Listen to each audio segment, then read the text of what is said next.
Welcome all my dear student, this is vector lecture number 8 और इस lecture में हम बात करने वाले हैं vector product of two vector की। ओके, जैसे कि आप जानते हो अगर आपके पास दो वेक्टर है, vector p and vector q, तो इसका जो मल्टीप्लिकेशन है दो तरीक़ों से किया जाता है। एक होता है vector p dot vector q और दूसरा होता है vector p cross vector q। अब ये दोनों का मीनिंग अलग अलग होता है बेटा, because this is not a scalar. ये वेक्टर के बारे में हम बात कर रहे हैं, दोनों का मीनिंग अलग अलग होता है। ऐसे वेक्टर प्रोडक्ट को बोलते हैं, ऐसे वेक्टर के प्रोडक्ट को बोलते हैं डॉट प्रोडक्ट। क्या बोलते हैं? Dot product. और ऐसे प्रोडक्ट को बोलते हैं क्रॉस प्रोडक्ट। क्या बोलते हैं? Cross product. अब दूसरी चीज़ समझो, ये डॉट प्रोडक्ट का आंसर जो होता है वो होता है स्केलार, इस वजह से इसको स्केलार प्रोडक्ट भी बोलते हैं। और जो क्रॉस प्रोडक्ट होता है उसका आंसर होता है वेक्टर, इसलिए इसको वेक्टर प्रोडक्ट भी बोलते हैं। क्या बोलते हैं? Vector product. अब इसके बारे में हमने डिटेल पढ़ा है, वो कहाँ मिलेगा आपको? लेक्चर नंबर 6 और 7 में। लेक्चर नंबर 6 में आपको डिटेलिंग मिलेगा किसका? डॉट प्रोडक्ट का, और उस पर बेस्ड 6 न्यूमेरिकल उसी लेक्चर में मिलेंगे, और सेपरेट 10 न्यूमेरिकल्स पे हमने लेक्चर नंबर 7 बनाया है। और आज का जो है ये लेक्चर नंबर 8 है, इसमें हम बात करेंगे, मेनली फोकस करेंगे cross product of two vector पे। किस पे? Cross product of two vector पे। अब बेसिक डिफरेंस क्या होता है डॉट प्रोडक्ट और क्रॉस प्रोडक्ट में? जब आप किसी दो वेक्टर के बीच में क्रॉस प्रोडक्ट करते हो तो उन दोनों का आंसर क्या आएगा? वेक्टर। और डॉट प्रोडक्ट करने पे दोनों का आंसर क्या आ जाता है? स्केलर। तो आज हम क्या करने वाले हैं? क्रॉस प्रोडक्ट करने वाले। क्या करने वाले? Cross product. तो क्रॉस प्रोडक्ट करने के लिए मान लो हमारे पास क्या है? ये दो वेक्टर हैं, this is my vector A and this is my vector B. ठीक है, दो वेक्टर है मेरे पास, वेक्टर ए और वेक्टर बी। तो ये कुछ इस तरह से है बेटा, ये प्लेन में है। अब हमने एक चीज पढ़ी है कि कोई भी दो वेक्टर एक प्लेन में होते हैं। Okay, two vectors are always coplanar.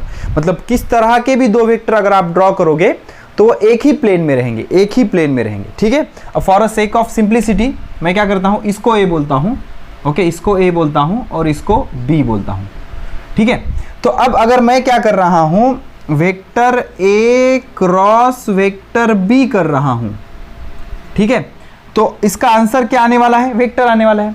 तो वेक्टर के पास क्या होगा? दो चीजें होंगी, एक तो इसका मैग्नीट्यूड और दूसरा इसका direction.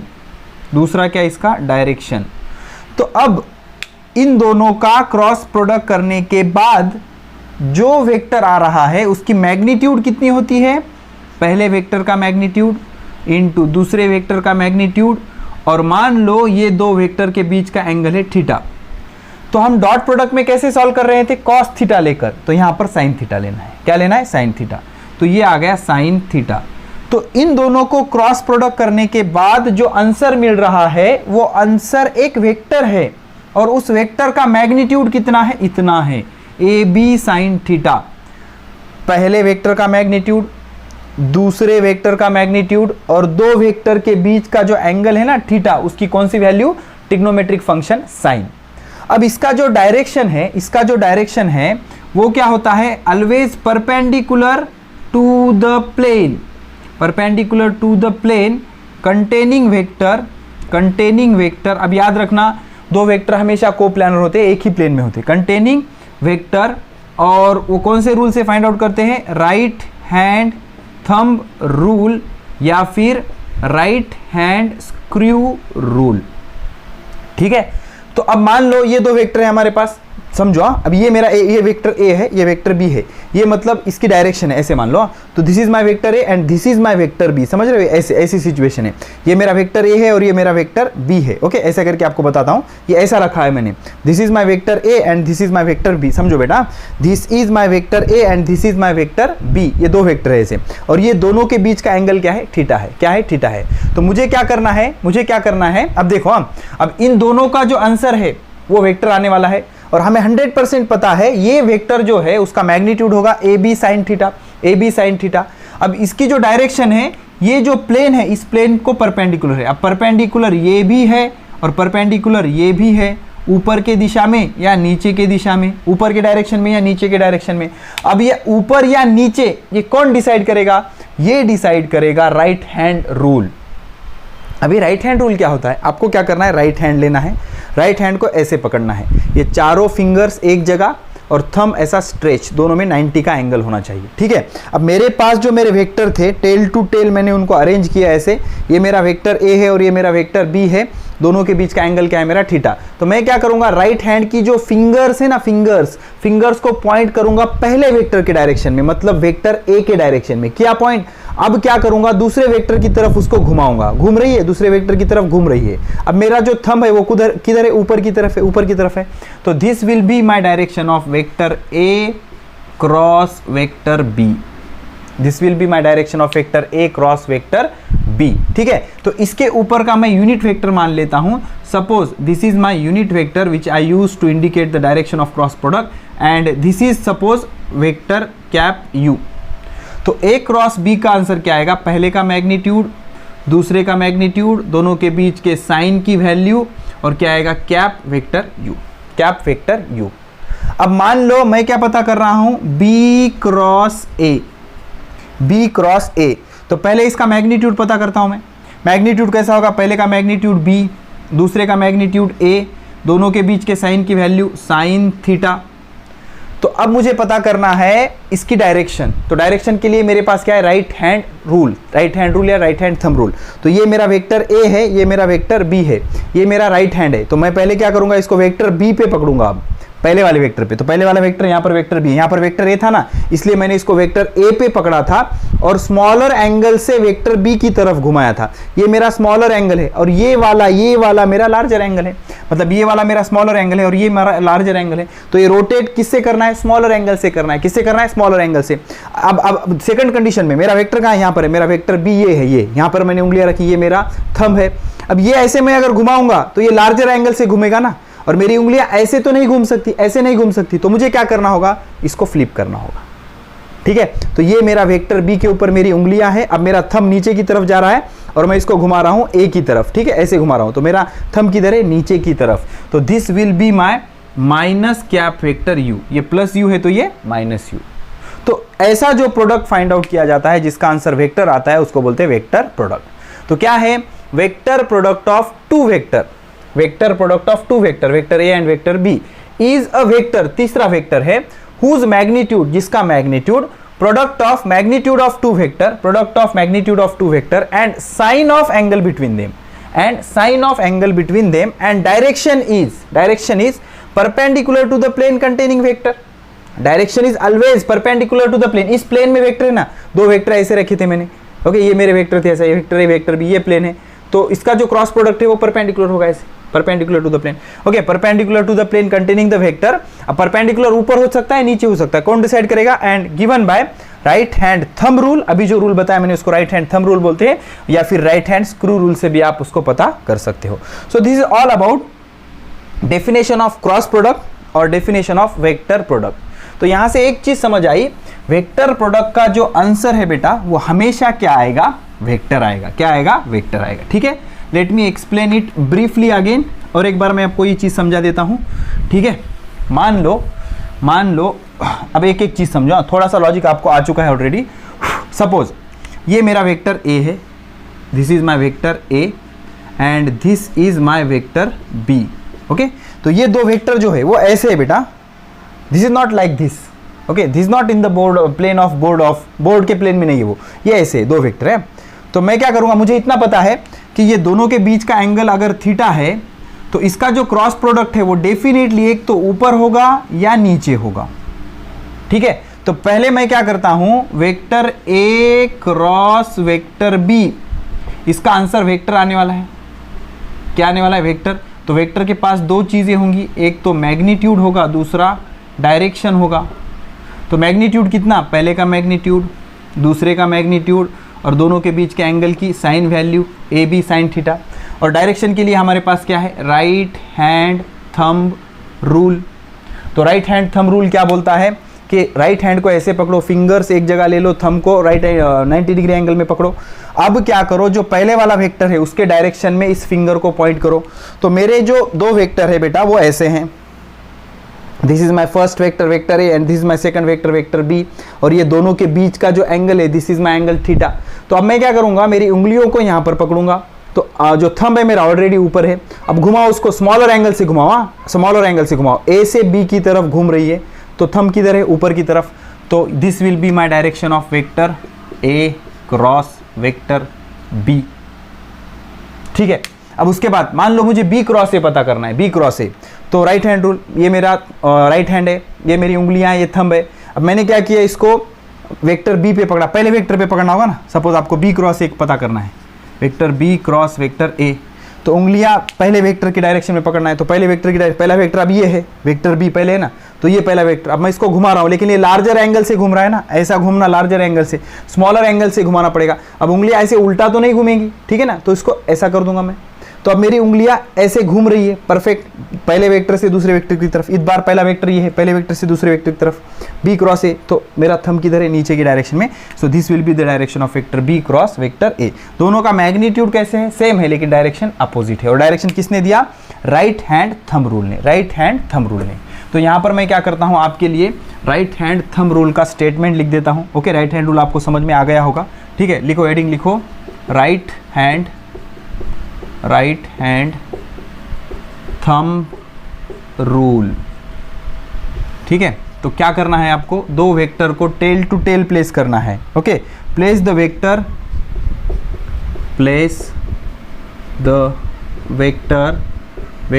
A and vector B tail to tail, दोनों का टेल एक कॉमन पॉइंट से ओरिजिनेट होना चाहिए, उसको क्या बोलते हैं, tail to tail, tail to tail. Now stretch the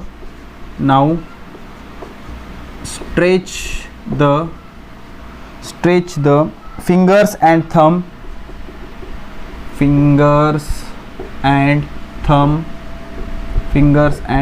fingers और thumb को stretch करना है, ये ऐसे, ठीक है, fingers and thumb of right hand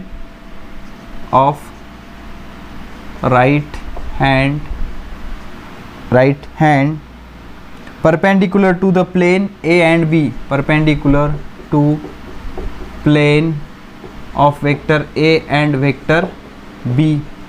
तो वेक्टर ए एंड बी इस प्लेन में है, यहाँ पर है मेरा वेक्टर ए, यहाँ पर है मेरा वेक्टर बी, समझ रहा है।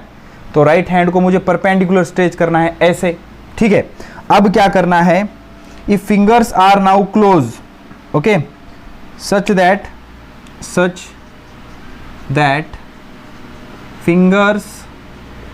fingers are in the direction of vector A, पहले वेक्टर के डायरेक्शन में आपको फिंगर्स रखना है। Okay, fingers are in the direction of A। Now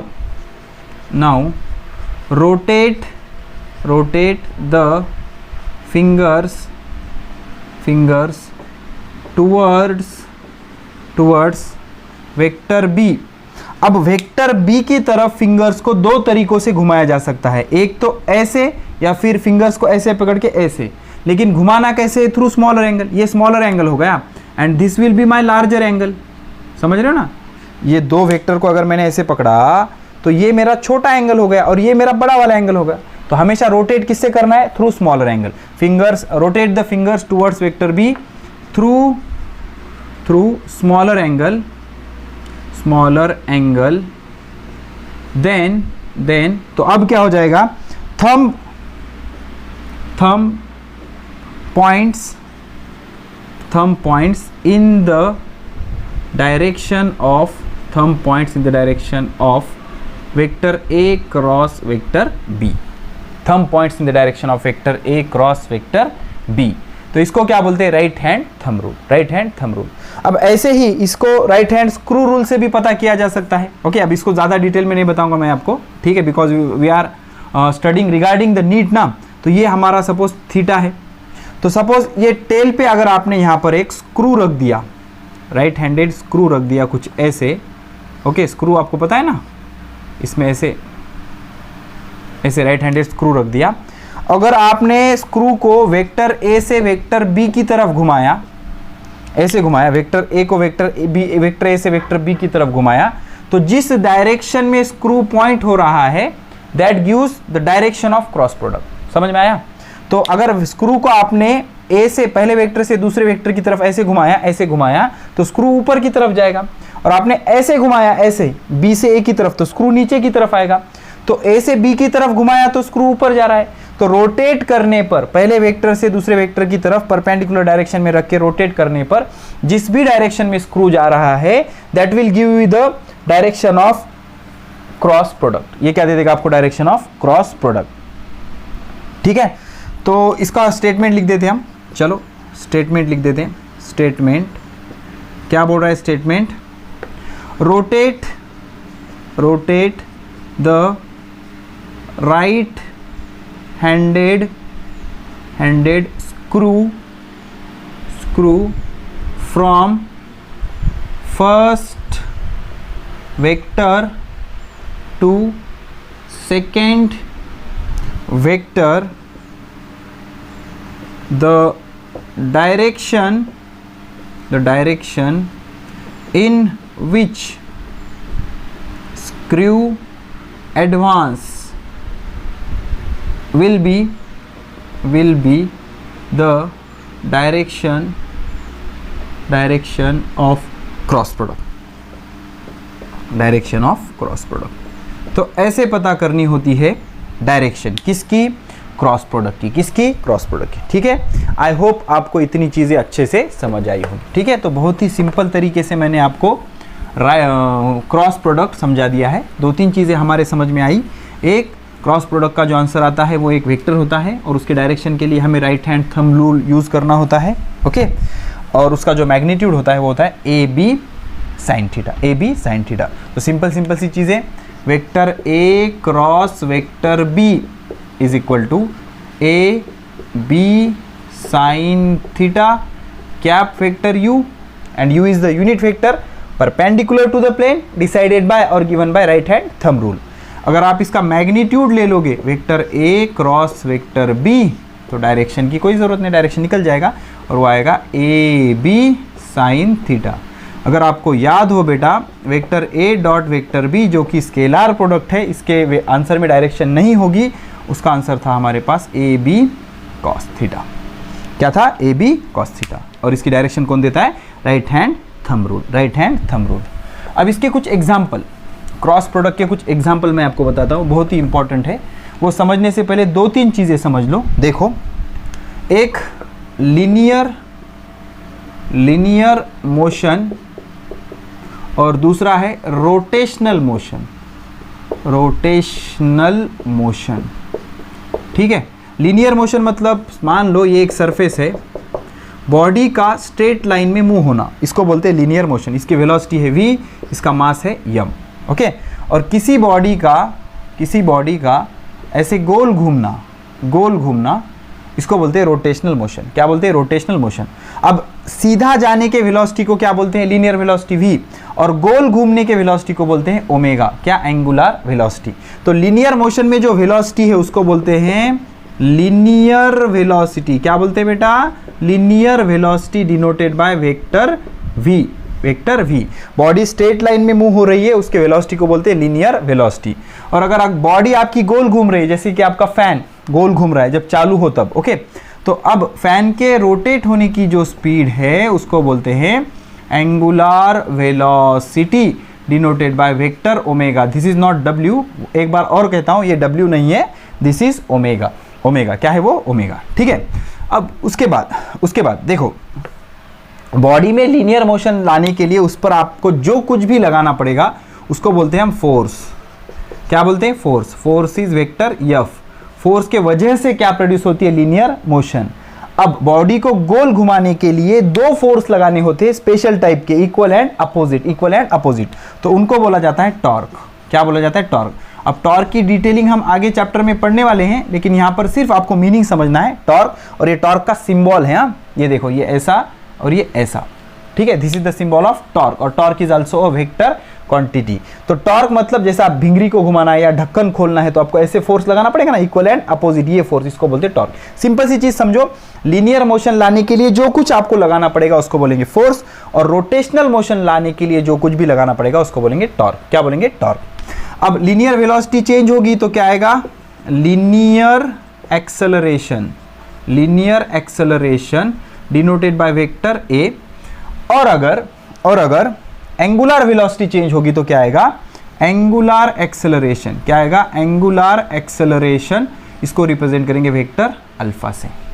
अब ये लीनियर और एंगुलर क्वांटिटी एक दूसरे से रेडियस से रिलेटेड होती है। किससे, रेडियस से। रेडियस क्या होता है, it may be this distance, और डिस्टेंस बिटवीन रेडियस बोलेंगे, चलो उसको रेडियस वेक्टर बोलेंगे। क्या बोलेंगे, रेडियस वेक्टर। तो होता क्या है, रिलेशन कैसे, देखो समझ लो। पहले आप देखो लीनियर मोमेंटम, लीनियर मोशन में का जो मोमेंटम होता है उसको बोलते हैं लीनियर मोमेंटम। क्या बोलते हैं, linear momentum, linear momentum denoted by vector p। और जो रोटेशनल मोशन होता है उसमें का जो मोमेंटम होता है उसको बोलते हैं एंगुलर मोमेंटम।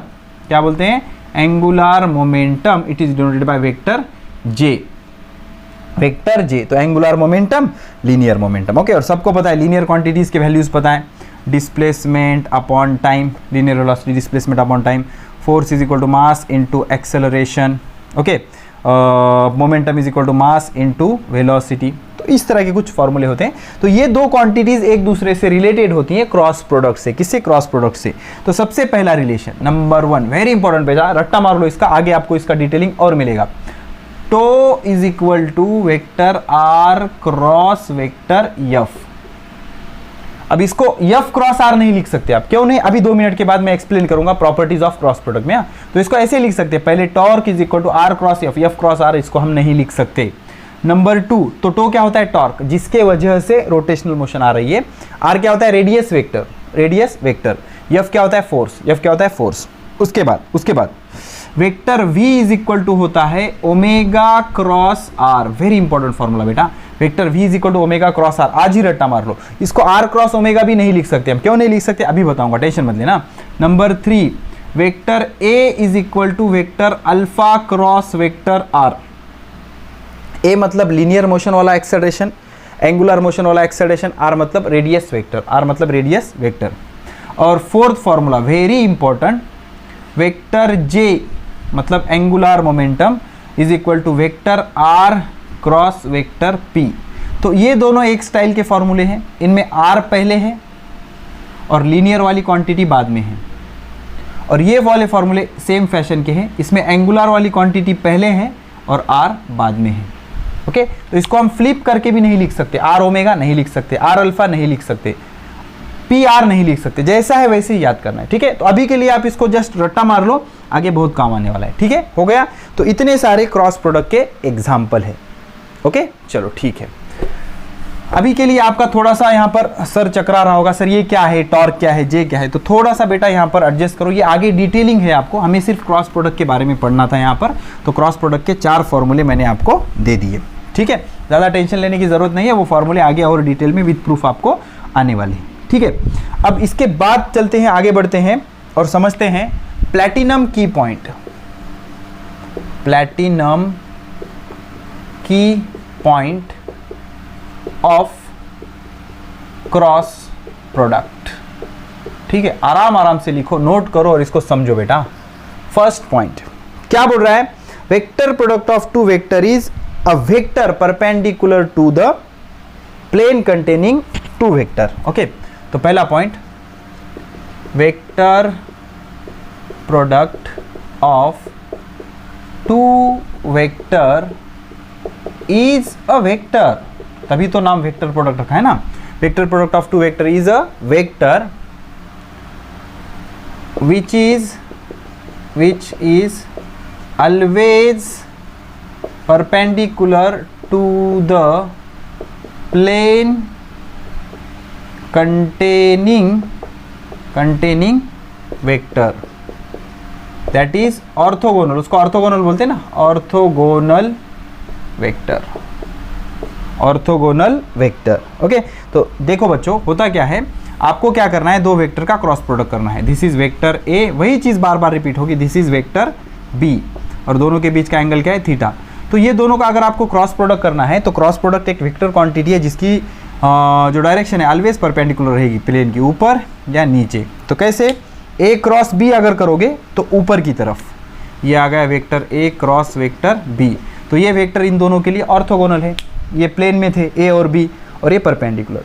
तो वेक्टर प्रोडक्ट का आंसर हमेशा वेक्टर आएगा, उसकी डायरेक्शन हमेशा परपेंडिकुलर रहेगी, जो प्लेन में दो वेक्टर है उसको परपेंडिकुलर रहेगी, और वो एक तो ऊपर हो सकती है, एक तो नीचे हो सकती है।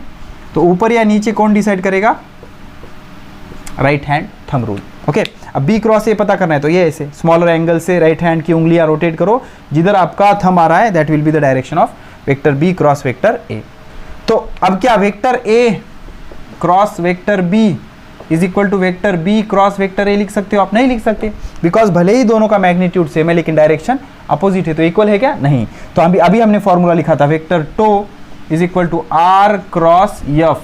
तो क्या मैं आर क्रॉस एफ को एफ क्रॉस आर लिख सकता हूं? बिल्कुल नहीं लिख सकता, डायरेक्शन अपोजिट हो जाएगा। समझ में आया? तो ए क्रॉस बी को हम बी क्रॉस ए नहीं लिख सकते, मतलब वो कम्यूटेटिव लॉ ओबे नहीं करता। तो टो कैसे लिखना पड़ेगा? आर क्रॉस एफ ही लिखना पड़ेगा। टो मतलब टॉर्क, जो घुमाता है बॉडी को, उसको क्या बोलते हैं? टॉर्क। तो यहां से क्या समझा? Vector product is a vector product जो दो वेक्टर का करोगे तो आंसर क्या आएगा? वेक्टर आएगा। और वो कैसे होगा? प्लेन से परपेंडिकुलर होगा। ऊपर या नीचे कौन डिसाइड करेगा? Right hand thumb rule. Okay, दूसरी बात, vector product does not obey commutative law. अब थोड़ा सा टाइम लगता है तो लगने दो, एक चीज यहां पे डिस्कस कर लेंगे हम। देखो, vector A dot vector B बरोबर था vector B dot vector A, याद है? बिकॉज वो कम्यूटेटिव लॉ ओबे कर रहा था। कैसे किया था हमने इसको? Vector A dot B is equal to A B cos theta.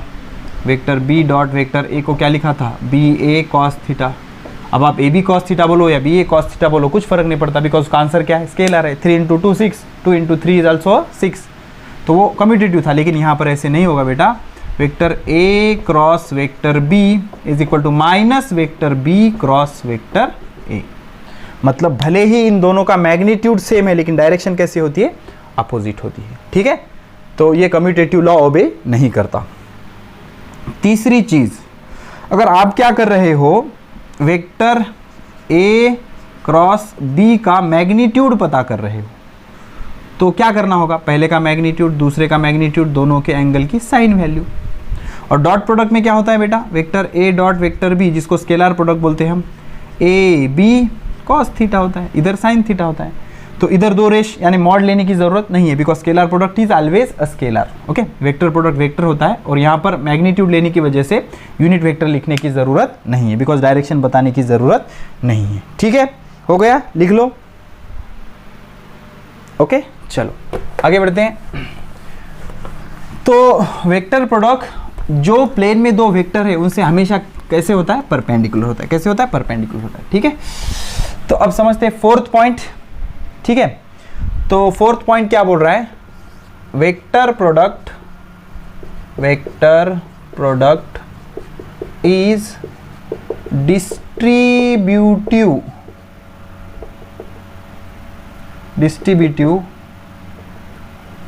Spelling देख लेना रहा। Distributive, vector product is distributive over the addition. अब इसका क्या मतलब होता है? Vector A cross vector B plus vector C अगर होगा तो इसको हम नॉर्मल प्रोडक्ट की तरह सॉल्व कर सकते हैं। Vector A cross vector B plus vector A cross vector C. सिर्फ प्रॉब्लम ये होता है कि हम इसका ऑर्डर चेंज नहीं कर सकते। ऑर्डर चेंज करने पर डायरेक्शन चेंज हो जाएगी, ऊपर का नीचे, नीचे का ऊपर हो जाएगा। ठीक है, अब उसके बाद फिफ्थ वन क्या होता है बेटा? समझना, vector A cross vector B का आंसर क्या होता है? पहले का मैग्नीट्यूड, दूसरे का मैग्नीट्यूड साइन थीटा और cap vector U. U is decided by right hand rule. समझ में आया ना? ये मेरा मान लो वेक्टर ए है, बार बार बता रहा हूँ, अच्छे से समझना। ये मेरा वेक्टर बी है, ये एंगल है मेरा थीटा। तो मैं क्या करूँगा? ये प्लेन से राइट हैंड परपेंडिकुलर पकड़ूंगा, उंगलियों को मतलब फिंगर्स को पहले वेक्टर के डायरेक्शन में पकड़ूंगा और दूसरे वेक्टर की तरफ घुमाऊंगा स्मॉलर एंगल से। तो जिस भी डायरेक्शन में मेरा थंब पॉइंट करेगा that is perpendicular to the plane, that will be my direction of cross product. तो अगर मैं इसका मैग्नीट्यूड ले लूँ, vector A cross vector B, तो मैग्नीट्यूड लेना मतलब we are not interested in direction. तो डायरेक्शन में कौन है? इसको छोड़ दो। तो मैग्नीट्यूड क्या आएगा? A B sine theta. अब ए बी को इधर शिफ्ट कर लो तो sine theta is equal to क्या आएगा? Mod of vector A cross vector B divided by A B. तो थीटा क्या आएगा, साइन इधर जाके साइन इनवर्स, पहला पावर इधर जाके माइनस पहला हो जाएगा, उसको साइन इनवर्स बोलते हैं, इनवर्स ट्रिग्नोमेट्रिक फंक्शन। तो mod of vector A cross vector B divided by A B. So this will be the value of angle theta, angle theta. ठीक है, अब उसके आगे बढ़ते हैं और पता करते हैं कि थीटा के अलग अलग एंगल पे क्रॉस प्रोडक्ट की वैल्यू क्या क्या आती है। ओके, तो थीटा पहले हम 0 ले लेंगे, उसके बाद थीटा हम 90 डिग्री ले लेंगे और उसके बाद थीटा हम 180 डिग्री ले लेंगे। ठीक है, तो थीटा अगर 0 डिग्री है तो ऐसे वेक्टर को हम क्या बोलेंगे, parallel vector. Okay, let me rub this, लिख लिया आपने, ये स्पेस लगेगा मुझे थोड़ा सा, तो इसलिए मैं इसको मेट देता हूँ। ठीक है, हो गया, चलो ठीक है। देखो तो पैरेलल माने this is my vector A and this will be my vector B. Perpendicular माने this is my vector A and this is my vector B. Okay, so यहाँ पे theta is equal to 90 degree. Anti parallel मतलब this is my vector A and this will be my vector B, या फिर this is my vector A and this is my vector B. तो ये दोनों situation किसकी है, anti parallel की है। तो साइन 0 कितना होता है बेटा, 0। फिर से साइन 180 कितना होता है, 0। साइन 180 भी कितना होता है, 0। और साइन 90 कितना होता है, 1। कितना होता है, 1। अब vector A cross vector B अगर आपको पता करना है तो इसकी वैल्यू आती है A B sine theta cap vector U या cap vector N. U is a unit vector in the direction perpendicular to the plane containing vector A and vector B given by right hand thumb rule। अगर मैं इसका magnitude ले लूँ तो U का कोई काम नहीं बचता। ठीक है, तो अब इस सिचुएशन में vector A cross vector B का जो मैग्नीट्यूड है वो कितना आएगा, साइन 0 0, तो AB into 0, AB into 0 that will be 0। तो दो वेक्टर अगर पैरेलल होंगे तो उनका क्रॉस प्रोडक्ट का मैग्नीट्यूड कितना आएगा, 0। और सिर्फ क्रॉस प्रोडक्ट बोले तो 0 वेक्टर आएगा। ओके, उसके बाद अगर 180 होगा तो सेम सिचुएशन होगी, A क्रॉस B और इसका मैग्नीट्यूड, तो A B into sine 180, sine 180 is again 0, so that will be equal to 0। और अगर वो परपेंडिकुलर होगा तो vector A cross vector B इसका मैग्नीट्यूड क्या आएगा, पहले का मैग्नीट्यूड दूसरे का मैग्नीट्यूड, साइन 90 कितना आता है, 1। तो that will be equal to product of their magnitude, product of their magnitude.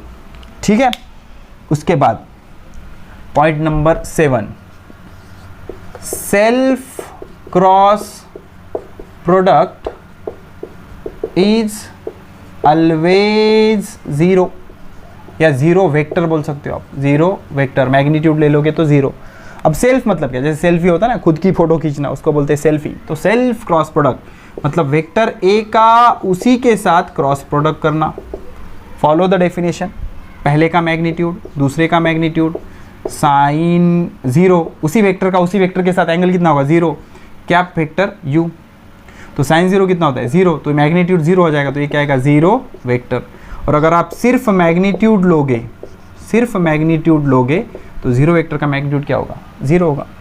ठीक है, उसके बाद 8वां, in case of unit vector ने तो कोई प्रॉब्लम नहीं, तो cap vector n cross cap vector n, तो पहले यूनिट वेक्टर का मैग्नीट्यूड 1, दूसरे का मैग्नीट्यूड 1, दोनों के एंगल की साइन वैल्यू, तो उसी वेक्टर का उसी वेक्टर के साथ एंगल कितना होगा, 0। देख लो ना भाई, इसी वेक्टर का इसी वेक्टर के साथ एंगल कितना होता है, 0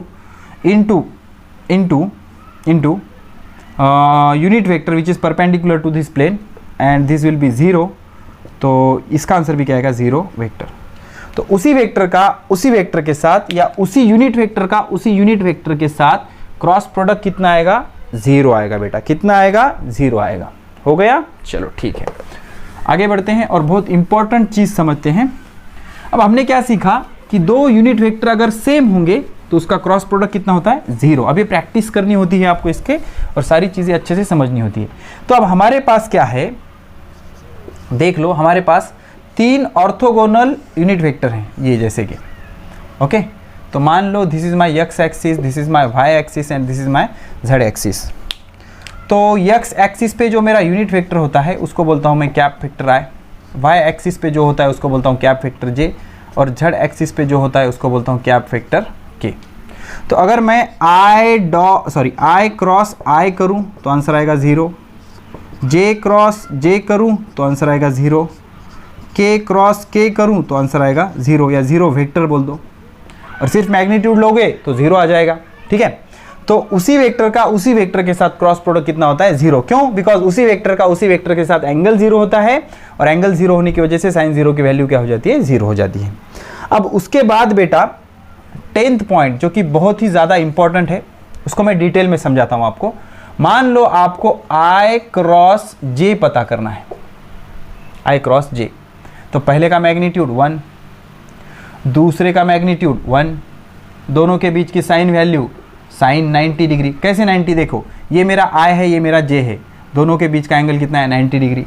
तो साइन 90 कितना होता है? 1, तो 1 इंटू 1 इंटू 1 क्या आ गया? 1। अब सवाल ये उठता है कि डायरेक्शन कैसे पता करें? राइट हैंड रूल से। आपको क्या करना है? राइट हैंड ऐसे पकड़ना है, और ये जो फिंगर्स है पहले वेक्टर के डायरेक्शन में पकड़ना है। तो आई किधर है? मेरा इधर है, दिस इज माई, ऐसे पकड़ा मैंने, this is my vector I, okay, this is my vector I and this is my vector J. तो आई से मुझे जे की तरफ फिंगर्स रोटेट करने हैं स्मॉलर एंगल से। ये मेरा 90 एंगल है, ये मेरा 270 है, तो स्मॉलर एंगल से मुझे रोटेट करना है। तो ये जो है मेरा थंब किधर आ गया? बाहर आ गया। तो बाहर कौन आ रहा है? के आ रहा है। कौन आ रहा है? के आ रहा है। तो डायरेक्शन क्या हो जाएगी? Cap vector K. तो आई क्रॉस जे का आंसर क्या आएगा? के आएगा। समझ में आया? देखो आई क्रॉस जे, आई क्रॉस जे, बाहर कौन निकल रहा है? वेक्टर के, वेक्टर के। आई जे के कैसे होते हैं? This is my I, this is my J and this is माई के। समझ में आया? तो देखो आई क्रॉस जे के, मैंने ऐसे आई से जे की तरफ रोटेट किया, तो दिस इज माई के। ठीक है, अब ऐसे ही सपोज मैं क्या कर रहा हूँ? जे क्रॉस के पता कर रहा हूँ, जे क्रॉस के। तो जे किधर है? इधर है, देखो जे, जे से के की तरफ, ऐसे था ना मेरा, ये देखो, ये देखो, ये देखो।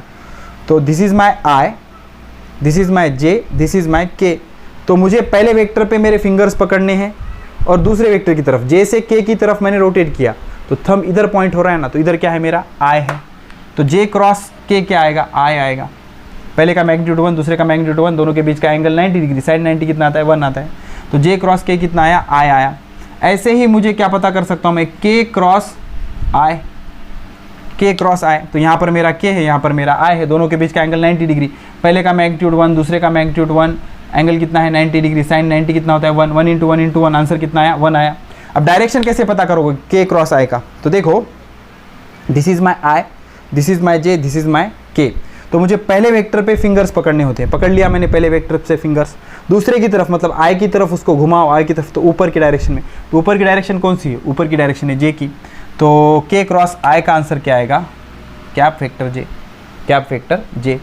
अब आई क्रॉस जे अगर के है, तो जे क्रॉस आई क्या आएगा? माइनस के आएगा। A cross B, B cross A, एक दूसरे के इक्वल होते हैं लेकिन अपोजिट होते हैं। चेक करके देख लो, चेक करके देख लो। जे क्रॉस आई, देखो ये मेरा आई है, ये मेरा जे है, ये मेरा के है। ठीक है, तो पहले वेक्टर पे मुझे फिंगर्स पकड़नी है जे पे। देखो ये जे है ना, जे पे पकड़ा मैंने, जे पे। अब मेरा थंब इनवर्ड पॉइंट हो रहा है, तो मैं इसको रोटेट कर रहा हूँ आई की तरफ, आई की तरफ, तो थंब इधर जा रहा है। तो जब थंब मेरा बाहर आ रहा था तो वो के था, पीछे जा रहा है मतलब माइनस के है। तो ये अगर मेरा के है तो पीछे वाली डायरेक्शन क्या होगी मेरी? Minus of vector K. तो ये क्या आएगा? माइनस वेक्टर के। ऐसे ही आप चेक करना। तो जे क्रॉस के मतलब के क्रॉस जे का आंसर आएगा माइनस आई। के क्रॉस आई का जे आया, तो आई क्रॉस के का क्या आएगा? माइनस जे। अब इसी के लिए एक शॉर्टकट है, वो शॉर्टकट मैं आपको अच्छे से एक्सप्लेन कर देता हूँ। पहले लॉन्ग कट लिख लो आप। हो गया? चलो ठीक है। तो आपको करना क्या है, हमने जब ये सीरीज़ शुरू की थी, लेक्चर सीरीज़, तो हमने फाउंडेशन का पहला या दूसरा लेक्चर, पहला ही लेक्चर पढ़ा था। उसमें हमने पढ़ा था क्लॉकवाइज एंगल निगेटिव होता है, एंटी क्लॉकवाइज पॉजिटिव होता है। तो आपको क्या करना है? एक सर्कल मारना है, सर्कल। ओके, 3 वेक्टर, ये एक, ये दूसरा और ये तीसरा। इसको बोलूँगा मैं आई, इसको बोलूँगा मैं जे, इसको बोलूँगा मैं के। अब इतना तो आपको समझ गया होगा, किसी दोनों का यूनिट वेक्टर, किसी 2 यूनिट वेक्टर का क्रॉस प्रोडक्ट तीसरा यूनिट वेक्टर है, रेक्टेंगुलर यूनिट वेक्टर के बारे में, आई जे के बारे में, और डायरेक्शन पॉजिटिव है या निगेटिव है। तो अगर आप ऐसे जा रहे हो तो what is this? This is anti clockwise ना, घड़ी ऐसे घूमती है एंटी क्लॉकवाइज, तो एंटी क्लॉकवाइज इज पॉजिटिव। और अगर आप क्लॉकवाइज आ रहे हो तो क्या लेना है, निगेटिव। क्या लेना है, निगेटिव। ओके, तो सब पॉसिबिलिटीज़ मैं आपको अच्छे से समझा दूंगा। ये क्रॉस यहाँ पर ले लेता हूँ मैं I, this is my J and this is my K. यहाँ पर ले लेता हूँ मैं आई, यहाँ पर ले लेता हूँ मैं जे और यहाँ पर ले लेता हूँ के। ठीक है, इस तरह से। ओके, तो मेरे पास टोटल 9 पॉसिबिलिटीज़ है। ओके, अब पहले तो हमने ये समझ लिया कि अगर सेम होंगे यूनिट वेक्टर तो उसका आंसर कितना आएगा, 0 वेक्टर आएगा। कितना आएगा, 0 वेक्टर आएगा। अब समझना बेटा, आई क्रॉस आई, आई क्रॉस आई का आंसर होगा 0। उसी वेक्टर का उसी वेक्टर के साथ क्रॉस प्रोडक्ट कितना होता है, 0। जे क्रॉस जे, जे क्रॉस जे का भी आंसर कितना होगा, 0 या 0 वेक्टर, मोर करेक्टली 0 वेक्टर। के क्रॉस के, के क्रॉस के का आंसर भी कितना होगा, 0 वेक्टर। अब समझना, आई क्रॉस जे, आई क्रॉस जे, अब इसका आंसर डेफिनेटली क्या होने वाला है, के। ओके, आई क्रॉस के, आई क्रॉस के, समझना अभी मैंने साइन दिया नहीं है, आई क्रॉस के, आई क्रॉस के बच गया क्या, जे, इसका आंसर क्या होगा, जे। पॉजिटिव की निगेटिव डिसाइड करेंगे हम। जे क्रॉस आई, जे क्रॉस आई, डेफिनेटली इसका आंसर क्या होगा, जे के, जे आई छोड़ दो, क्या बचा, के। दोनों को छोड़ के जो बचता है वो आंसर होगा, पॉजिटिव की निगेटिव डिसाइड करेंगे। जे क्रॉस के, जे क्रॉस के, अब इसमें एब्सेंट कौन है, जे के है, एब्सेंट कौन है, आई, तो इसका आंसर क्या होगा, आई। पॉजिटिव की निगेटिव डिसाइड करेंगे। के क्रॉस आई, के क्रॉस आई, क्या बच गया, जे, तो इसका आंसर क्या होगा, जे। पॉजिटिव की निगेटिव डिसाइड करेंगे। के क्रॉस जे, के क्रॉस जे, के जे बचा कौन, आई, तो इसका आंसर क्या होगा, आई। अब डिसाइड करेंगे पॉजिटिव या निगेटिव। तो अगर आप आई से जे की तरफ जा रहे हो तो ऐसे जाओगे या ऐसे जाओगे ऐसे ही जाओगे ना, स्मॉलर एंगल से। आई क्रॉस जे, आई क्रॉस जे मतलब आप ऐसे जा रहे हो, ऐसे ऐसे जा रहे हो मतलब एंटी क्लॉकवाइज, तो एंटी क्लॉकवाइज क्या होगा, पॉजिटिव। अब उसके बाद आई क्रॉस के, आई क्रॉस के, ऐसे जाओगे क्या, नहीं, सिंपल ये पड़ता है ना, छोटा एंगल ये है, तो आई क्रॉस के, आप उल्टा आ रहे हो ना, उल्टा आ रहे हो, ठीक है, उल्टा ऐसे आ रहे हो क्लॉकवाइज, तो क्लॉकवाइज क्या होगा, निगेटिव। तो इसका आंसर क्या होगा, निगेटिव। ओके, उसके बाद जे क्रॉस आई, किधर गया जे, जे क्रॉस आई, ऐसे आओगे क्या, नहीं, जे क्रॉस आई स्मॉलर एंगल से, ऐसे आओगे ना, ऐसे ऐसे आओगे, तो ये डायरेक्शन क्या है, निगेटिव, तो इसका आंसर भी क्या आएगा, निगेटिव। उसके बाद जे क्रॉस के, देखो यहाँ पर जे है, तो ऐसे आओगे क्या के की तरफ, बिल्कुल नहीं, यहाँ ये नज़दीक है ना, जे क्रॉस के, ऐसे आएंगे जे क्रॉस के, तो ये वाला एंगल कैसे है, पॉजिटिव। ठीक, जे क्रॉस के का पॉजिटिव आए। के क्रॉस आए, किधर है के क्रॉस आए, के क्रॉस आए, ये वाली डायरेक्शन कैसी है, पॉजिटिव। ठीक है, तो 2 unit vector, rectangular unit vector का आंसर तीसरा यूनिट वेक्टर है। पॉजिटिव की निगेटिव आपको ऐसे डिसाइड करना है। ठीक है, अगर आप ऑर्डर में जा रहे हो, आई जे के आई जे के आई, ऐसे जा रहे हो तो पॉजिटिव, और उल्टा आ रहे हो तो निगेटिव। जैसे के जे, देखो के टू जे, के टू जे, के जे, आंसर आई है लेकिन निगेटिव, के से जे जा रहे हो ना आप, तो आंसर क्या है, निगेटिव। और के क्रॉस के क्या आएगा, 0 आएगा। ठीक है, आई होप आपको ये चीज़ें समझ में आ रही। ठीक है, लिख लो, पॉज करके लिख लो अच्छे से। हो गया, हो गया, चलो ठीक है। अब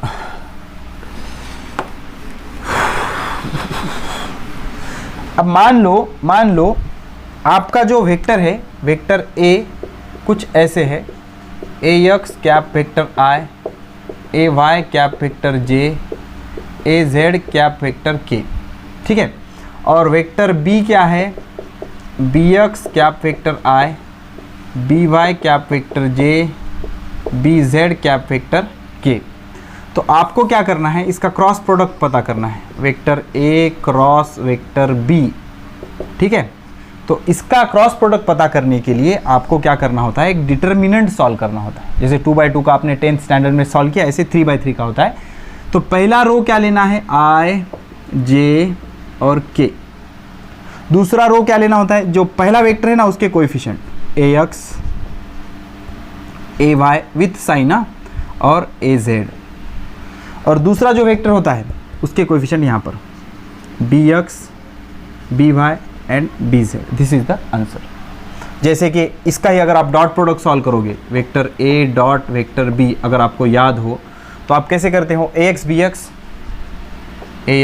x plus A Y B Y plus A Z B Z बराबर ए जेड बी जेड, ऐसे ही सॉल्व करते हो ना। तो क्रॉस प्रोडक्ट ऐसे होता है। इसका प्रूफ मैंने आपको दिया था। ठीक है, इसका भी दूंगा, डोंट वरी। हाँ, इसका प्रूफ वैसे आपके सिलेबस में है नहीं, लेकिन मैं आपको इसका भी प्रूफ दे दूंगा, डोंट वरी। ठीक है, देख लो। अब इसको सॉल्व करेंगे तो क्या आएगा, देखो इसको कैसे सॉल्व करते हैं, प्लस माइनस प्लस। ठीक है, तो करना क्या है, पहले ये लेना है प्लस क्या फैक्टर आए। अब ये कॉलम और ये रो छोड़ दो तो ये 4 डिजिट बनते हैं, इनका डिटर्मिनेंट सॉल्व करना है। क्या है, A Y A Z B Y B Z, हो गया। अब इसको ले लो माइनस क्या फैक्टर जे। अब ये कॉलम और ये रो छोड़ दो, बचता क्या है, ये और ये, मतलब क्या, ए एक्स बी एक्स। ये कॉलम छोड़ दिया, ये रो छोड़ दिया, ए एक्स बी एक्स, और ये क्या बचता है, ए जेड बी जेड। समझ में आया। अब फाइनली इसको ले लो प्लस क्या फैक्टर के, तो डिटर्मिनेंट बचेगा। फिर से ये कॉलम और ये रो छोड़ दो तो ये 4 डिजिट बचते हैं, तो this will be A X B X A Y B Y. समझ में आ रहा है। अब इसको सॉल्व करेंगे बेटा तो क्या आ जाएगा, इन दोनों का multiplication, A Y B Z minus इन दोनों का multiplication, A Z B Y, A Y B Z A Z B Y, इसके साथ क्या है, कैप वेक्टर आई। ठीक है, अब ये माइनस का माइनस रखो, इन दोनों का मल्टीप्लिकेशन ऐसे ही सॉल्व करते हो ना आप, A X B Z minus A Z B X into cap factor J minus तो यहाँ पर ले लिया हमने, प्लस इन दोनों को सॉल्व करो, ए एक्स बी वाई ऐसे ही करते हो ना, A X B Y minus A Y B X cap factor K. ठीक है, तो ये ऐसे सॉल्व करते हैं। तो सर अब इसका प्रूफ क्या है सर, प्रूफ कैसे है, देखो अब हम क्या करेंगे, हमारे नॉर्मल मेथड से क्रॉस प्रोडक्ट सॉल्व करेंगे। नॉर्मल मेथड माने क्या, देख लो, क्या, vector A cross vector B is equal to, समझना बेटा, वेक्टर ए कितना है, A X cap factor I plus A Y cap factor J plus A Z cap factor K cross in other bracket vector B क्या है, B X cap factor I plus B Y cap factor J plus B Z cap factor K. ठीक है, अब इसको कैसे solve करते हो आप, पहले मैं क्या करता हूँ, इनसे इन तीनों को मल्टीप्लाई करता हूँ तो क्या आएगा, देखो ए एक्स बी एक्स ए एक्स बी एक्स। अब ऑर्डर बिल्कुल चेंज नहीं करना, आई क्रॉस आई ब्रैकेट में लिखता हूँ, आई क्रॉस आई। ठीक है, उसके बाद प्लस, अब इससे इसको मल्टीप्लाई करता हूँ दूसरे को, तो ए एक्स बी वाई ऑर्डर बिल्कुल चेंज नहीं करना, आई क्रॉस जे। ठीक है, प्लस अब इससे तीसरे को मल्टीप्लाई करो, A X B Z I cross K हो गया। इसकी बारी खत्म। अब आता है इसका नंबर, अब इसको ये तीनों से मल्टीप्लाई करेंगे, क्या होगा देखो, plus A Y B x J cross आई हो गया, प्लस इससे इसको हो गया, अब इससे इसको करेंगे, ए वाई बी वाई क्या बचता है, जे क्रॉस जे। ठीक है, प्लस इसको इससे करो, ए वाई बी जेड क्या बचता है, ऑर्डर चेंज मत करो, जे क्रॉस के।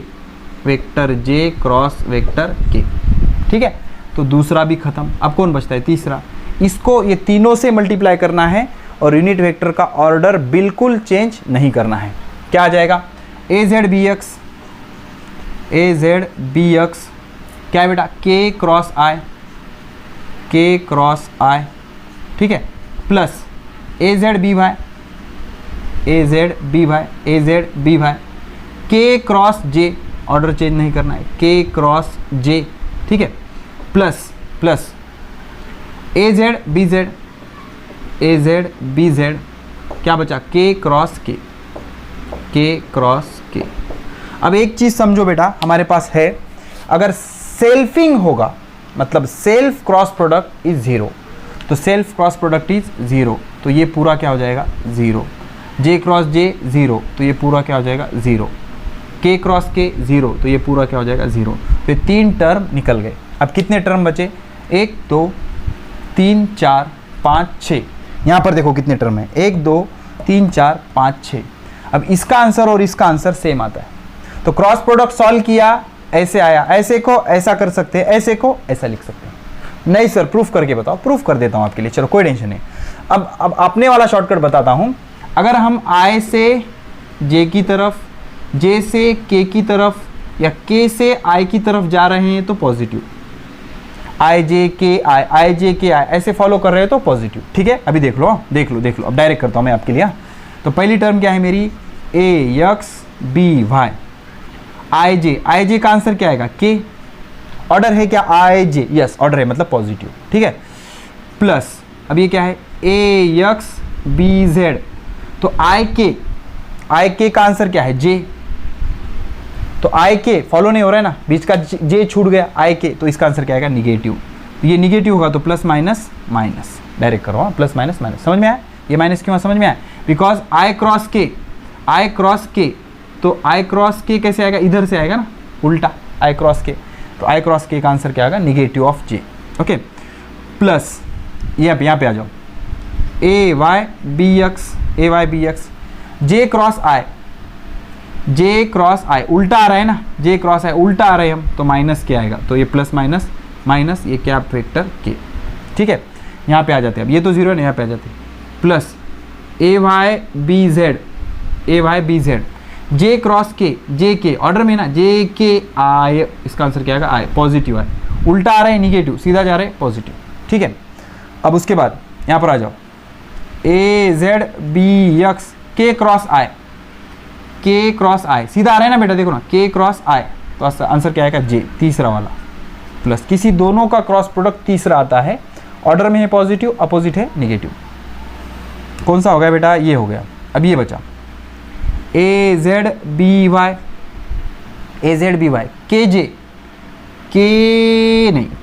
KJ उल्टा आ रहे हैं ना, तो माइनस है, तो ये माइनस क्या फैक्टर I।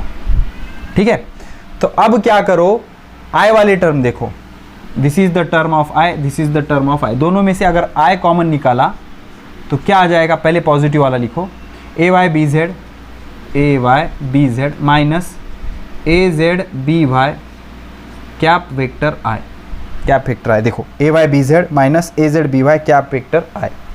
अब क्या चाहिए, माइनस J, तो J वाले टर्म देखो, यहाँ पर J है, ओके, और J कहाँ पर है, यहाँ पर J है। ठीक है, तो इसको मैं ऐसे लिख सकता हूँ, ये प्लस को अगर माइनस कर दिया तो यहाँ पर भी माइनस, 2 माइनस लिख सकता हूँ, माइनस माइनस प्लस, तो माइनस J अगर मैंने कॉमन निकाला तो ये माइनस और J कॉमन निकल गया, तो यहाँ क्या बचा, AX BZ माइनस, ये माइनस तो कॉमन निकल गया ना, माइनस AZ BX, देखो AX BZ हो गया। अब क्या है, प्लस प्लस K ना, तो प्लस कैप वेक्टर K, बच्चे वाले क्वांटिटी में से K कॉमन निकालो, ये K है और कहाँ पर है मेरे भाई K, यहाँ पर है K, तो पॉजिटिव वाला पहले AX BY minus AY BX। वैसे एक बार लिख लेना सिर्फ प्रूफ को और समझ लेना, प्रूफ ऐसे एग्जाम में कुछ काम का नहीं है, AX BY minus AY BX। तो इस तरह से ये अब मैंने आपको प्रूफ भी दे दिया, प्रूफ ऐसे आपके सिलेबस में है नहीं। ठीक है, तो किसी दो वेक्टर का अगर आपको क्रॉस प्रोडक्ट निकालना है तो आपको डिटर्मिनेंट सॉल्व करना होता है, ठीक है। अब इसके बाद वेक्टर प्रोडक्ट का हम ज्योमेट्रिकल मीनिंग समझेंगे और फिर कुछ इसके न्यूमेरिकल करेंगे। ठीक है, इस पे के न्यूमेरिकल भी करने हैं हमें। ओके, चलो ठीक है, हो गया इतना, चलो आगे बढ़ते हैं। अब यहां पर क्या बोल रहा है बेटा कि unit vector perpendicular to A as well as B. चलो ठीक है, तो यूनिट वेक्टर परपेंडिकुलर, आगे वाला point, perpendicular to vector A as well as vector B. कोई टेंशन नहीं, मान लो ये मेरा वेक्टर ए है और ये मेरा वेक्टर बी है। ठीक है, तो ये दो वेक्टर कुछ इस तरह से रखे हुए हैं ऐसे टेल टू टेल, ठीक है ना, ये ऐसे वाले। तो मुझे क्या करना है, ये यूनिट वेक्टर पता करना है, इस पे का यूनिट वेक्टर। तो ये एंगल अगर मेरा थीटा है बेटा, तो ये क्या आ जाएगा मेरा, ये वेक्टर आएगा vector A cross vector B.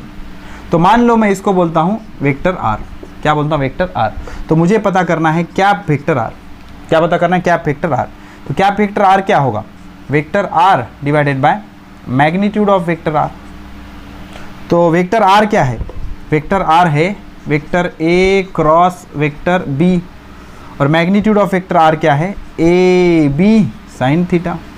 तो vector A cross vector B को अगर ए बी साइन थीटा से डिवाइड करेंगे तो आपको क्या मिल जाएगा, आपको मिल जाएगा यूनिट वेक्टर परपेंडिकुलर टू। तो इसको आप कैसे लिख सकते हो, इसको ऐसे लिख सकते हो बेटा, vector A divided by A cross vector B divided by B into 1 divided by sine theta. Vector A divided by A मतलब cap vector A cross vector B divided by B मतलब cap vector B divided by sine theta. ठीक है, ऐसे भी आपको ये पूछ सकता है एमसीक्यू में।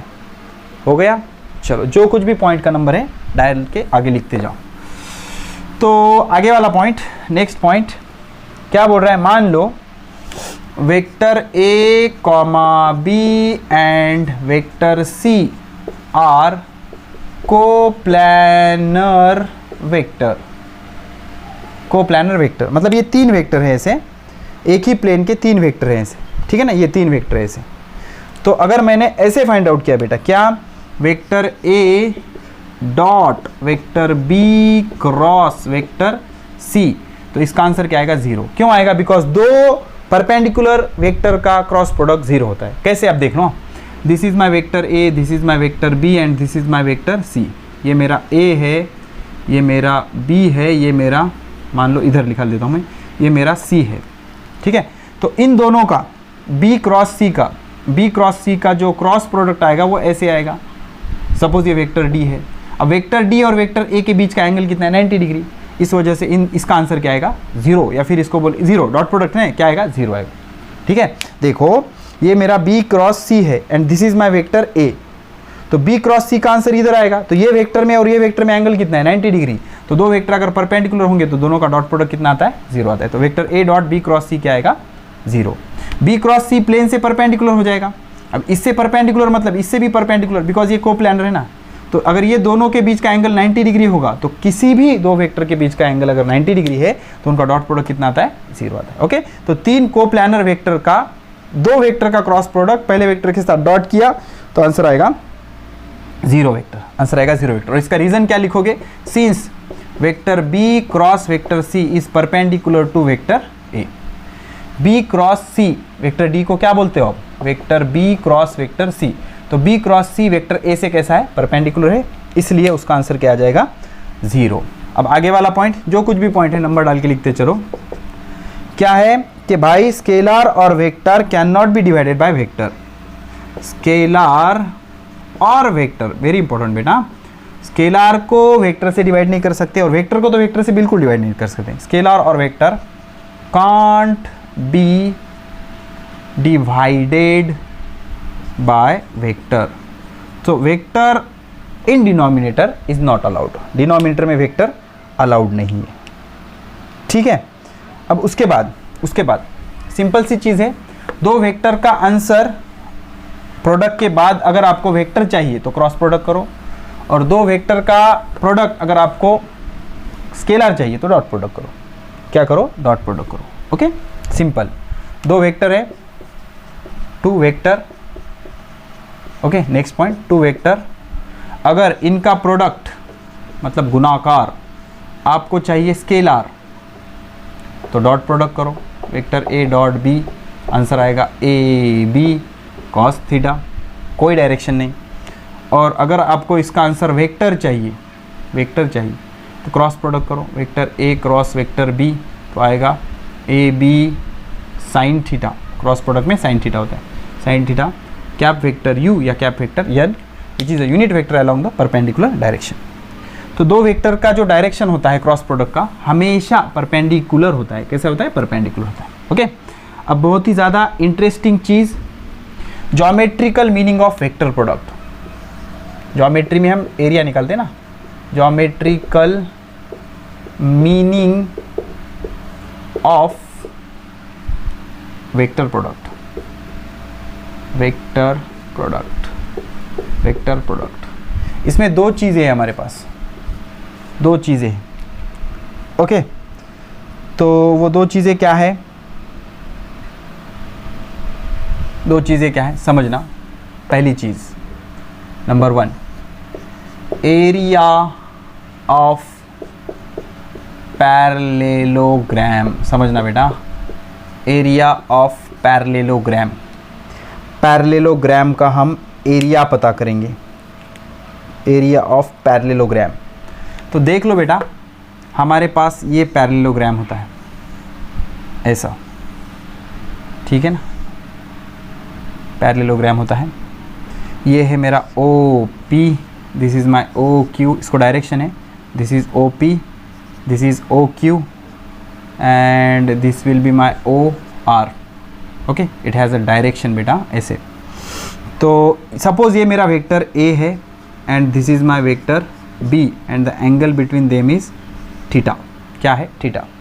तो मैं यहाँ से अगर परपेंडिकुलर ड्रॉप करूँगा कुछ ऐसे, तो this will be a 90 degree, इसको बोलूँगा मैं यन, और ये हो जाएगी मेरी हाइट यच। क्या हो जाएगी? हाइट यच। ठीक है, तो अब देख लो बेटा, जो एरिया होता है पैरेललोग्राम का, एरिया ऑफ पैरेललोग्राम, इसका फॉर्मूला होता है बेस इंटू हाइट, बराबर। पैरेललोग्राम का एरिया का फॉर्मूला क्या होता है? Base into height. इसका बेस क्या है? ए। बेस क्या है? ए। ए है ना, वेक्टर में थोड़ी लेना है ए। इसका बेस कितना है? इसकी लेंथ कितनी है? ए। और हाइट कितना है? एच। हाइट कितना है? एच। क्या है? एच। अब मैं क्या करता हूँ, इसको लिखता हूँ साइन थीटा की वैल्यू लेता हूँ, साइन थीटा। तो front side divide by hypotenuse, तो फ्रंट साइड क्या है? एच। फ्रंट साइड क्या है? एच। हाइपोटेनियस क्या है? बी। ठीक है, तो इस बी को शिफ्ट करके इधर ले लो, तो H is equal to B sine theta. ये वैल्यू उठा के यहाँ पर रख दो, तो एरिया क्या हो जाएगा? A into B into sine theta. अब दिमाग पे जोर डालो, और ए बी साइन थीटा को क्या मैं ऐसे लिख सकता हूँ? Vector A cross vector B का magnitude, vector A cross vector B का magnitude. So area of parallelogram is vector A cross vector B, vector A cross vector B. ठीक है, अब देख लो, मान लो ये ट्रायंगल होता, क्या होता? ट्रायंगल होता। तो ट्रायंगल का फॉर्मूला क्या? ट्रायंगल का एरिया क्या होता? Okay, area of triangle, area of triangle is equal to 1/2 into base into height. Parallelogram का बेस इंटू हाइट था, तो ट्रायंगल का क्या होता है? 1/2 इंटू बेस इंटू हाइट। तो 1/2 का 1/2 इंटू बेस, बेस क्या है? ए, इंटू हाइट क्या है? एच। सिंपल सी चीज़ है ना। पैरेललोग्राम मतलब दो ट्रायंगल, ये वाला एक ट्रायंगल और ये वाला एक ट्रायंगल। तो ट्रायंगल का डबल कर दो, एरिया मिलेगा पैरेललोग्राम का। पैरेललोग्राम का हाफ कर दो, एरिया मिलेगा ट्रायंगल का। तो ये ए और बी क्या है? Adjacent sides of parallelogram.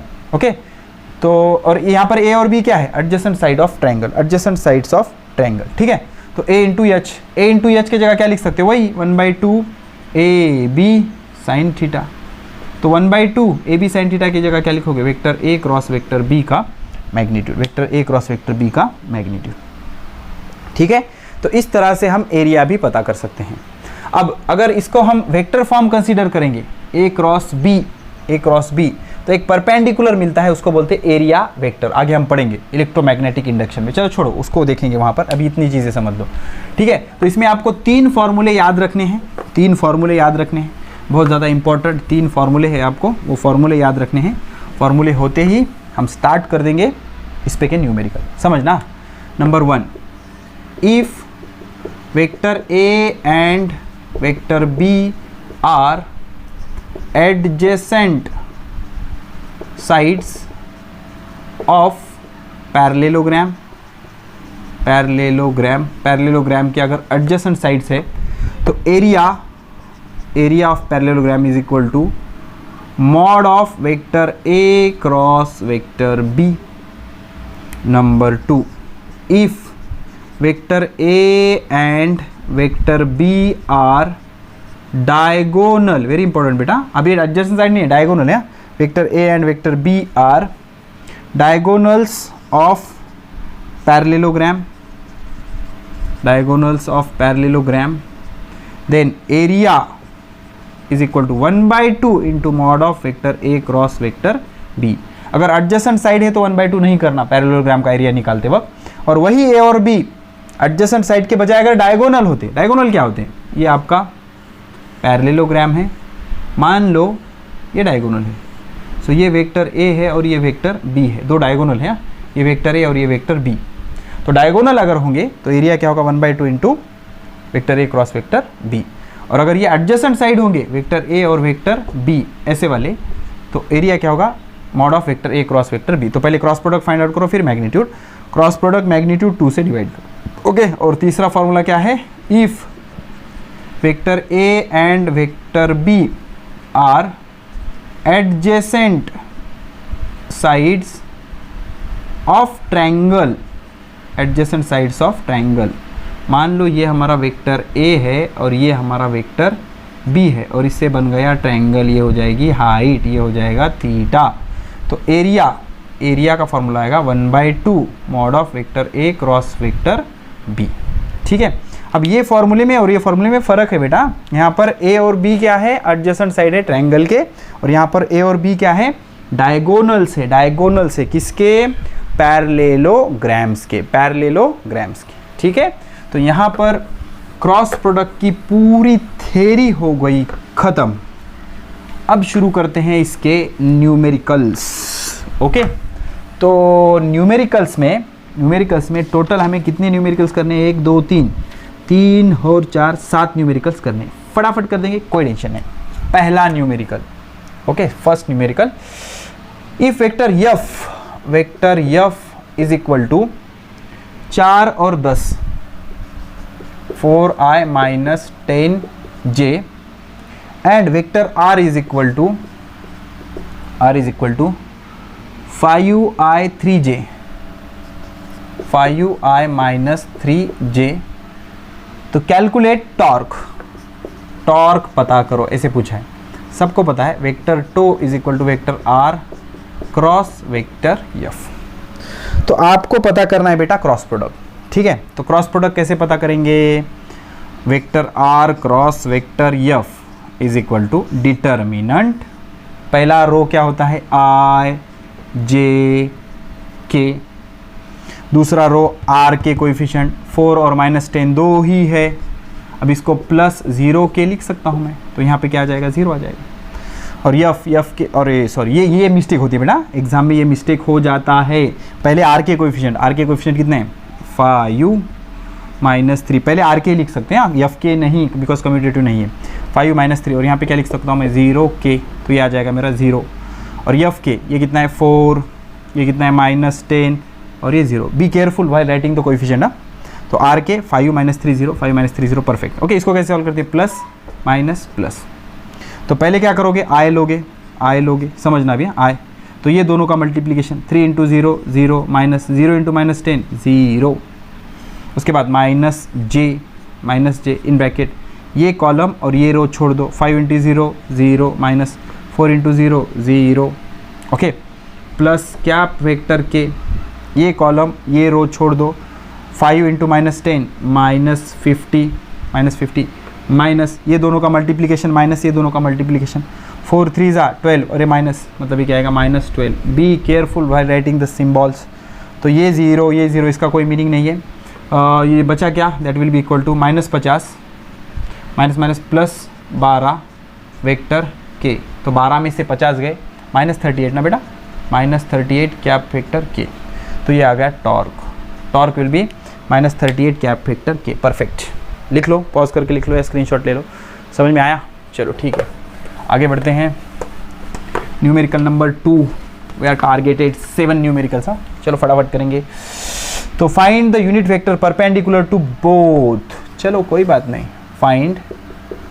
Find unit vector perpendicular to both, तो वेक्टर दिए यहाँ पर, vector A is equal to 2 3 1 2 3 1 and दूसरा दिया है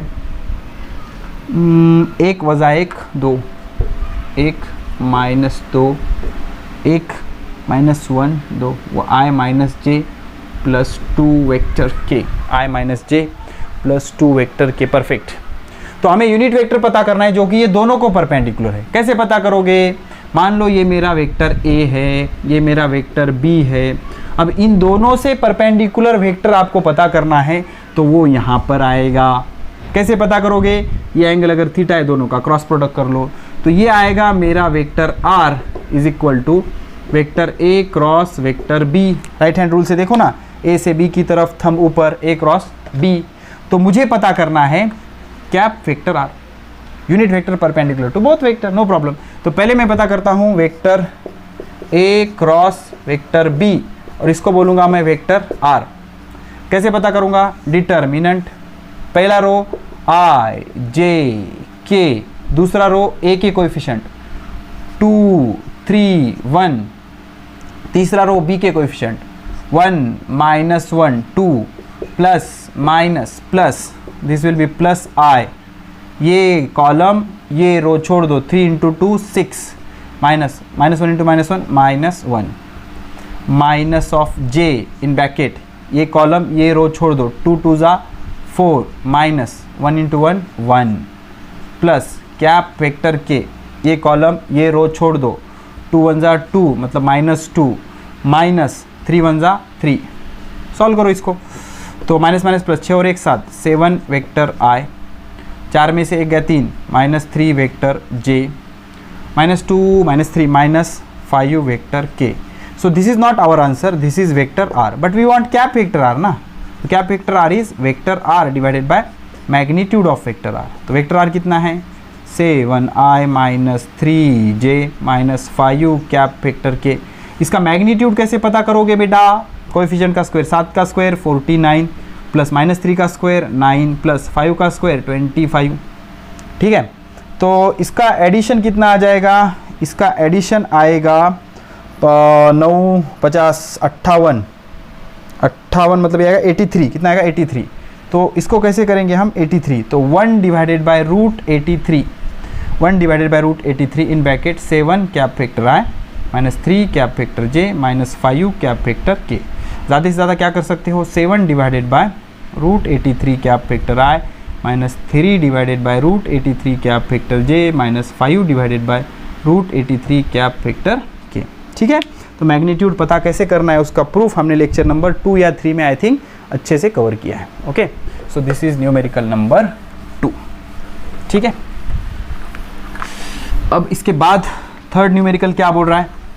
वेरी सिंपल, आपको कुछ वेक्टर दिए हैं, vector a 3, if vector a is equal to 1 2 3 i plus 2j plus 3k and vector b -1 1 4 minus i plus j plus 4 vector k and vector c 3 -3 -12 3 -3 plus 12 vector k। तो find the angle between vectors, find angle between vectors, vectors क्या दिया है? Vector a plus b plus c and vector a cross vector b in degree. कोई tension नहीं बेटा, इसको क्या बोलेंगे हम? वेक्टर p, और इसको क्या बोलेंगे हम? Vector r। तो हमें p और r के बीच का एंगल पता करना है। तो let us find vector p। तो वेक्टर p क्या है? तीनों का एडिशन a b और c का करेंगे, a b और c का 1 i - i 0 3i, तो 3i सीधा सीधा एडिशन करना है तीनों का। ओके, ये तीनों का एडिशन हो गया। अब j का j के साथ एडिशन हो, 2 और 1 3, 3 - 3 0, तो 0j छोड़ दो, 4 और 3 7, 7 और 12 19, 12 और 7 19 प्लस 19 वेक्टर k। तो ये आ गया मेरा वेक्टर p। अब मुझे पता करना है वेक्टर r। तो वेक्टर r क्या है मेरा? सॉरी मैग्नीट्यूड में। वेक्टर r क्या है मेरा? Vector a cross vector b पता करूँगा मैं। डिटर्मिनेंट यहाँ पे क्या लूँगा? i j k। अब a के साथ a के कोएफिशिएंट 1 2 3 1 2 3, बी के साथ बी के कोएफिशिएंट -1 1 4, -1 1 4, ये प्लस माइनस प्लस, ठीक है। तो ये आई इन ब्रैकेट, ये कॉलम ये रो छोड़ दो, 4 दूनी 8, -3 1 3, minus cap factor J in bracket, ये कॉलम ये रो छोड़ दो, 4 1 4, -3 1 3, बट -3 ना, -3, तो प्लस कैप फैक्टर के इन अदर ब्रैकेट, ये कॉलम ये रो छोड़ दो, 1 1 1, -2 1 2, बट -2 ना, एक माइनस है -2, तो 8 में से 3 गए, कितने बचते बच्चे 5, तो 5 कैप फैक्टर आई, माइनस माइनस प्लस 4 और 3 7, -7 वेक्टर जे, तो माइनस माइनस प्लस 2 और 1 3, +3 cap factor K, this is my vector are.